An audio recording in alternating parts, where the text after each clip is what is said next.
ការផលិតរូបភាពការផលិតវីដេអូមិនមែនពឹងពាក់តែទៅលើកាមេរ៉ាហើយនឹង lens កាមេរ៉ានោះទេគឺវាពឹងពាក់ទៅលើភ្លើងផងដែរអញ្ចឹងថ្ងៃនេះដែរខ្ញុំនឹងមកបង្ហាញអ្នកទាំងអស់គ្នាអំពីភ្លើង LED មួយគ្រាប់ដែលមានរូបរាងលក្ខណៈពិសេសជាច្រើននៅខាងក្នុងនោះគឺជា Xeon H200 RGB Light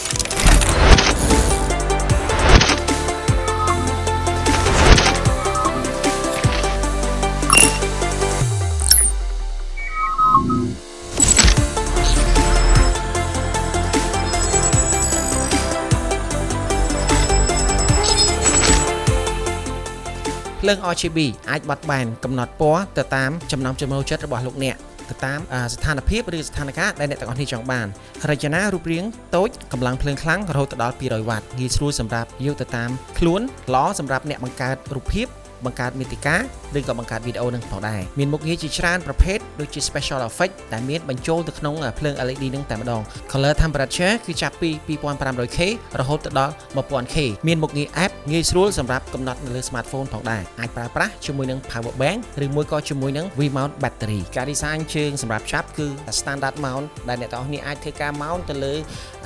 ប្រភេទ modifier ផ្សេងឬក៏ឧបករណ៍បញ្ជាភ្លើងផ្សេងបានយ៉ាងងាយស្រួលដោយមិនចាំបាច់ប្រើឧបករណ៍បន្ថែមនោះទេបាទអញ្ចឹងអ្នកទាំងអស់គ្នាអាចឃើញរូបរាងតូចអាចដាក់ចូលទៅខាងក្នុងកាបូបយើងបានយ៉ាងងាយស្រួលអ្នកទាំងអស់គ្នាអាចគ្រាន់តែធ្វើការคลิกទៅ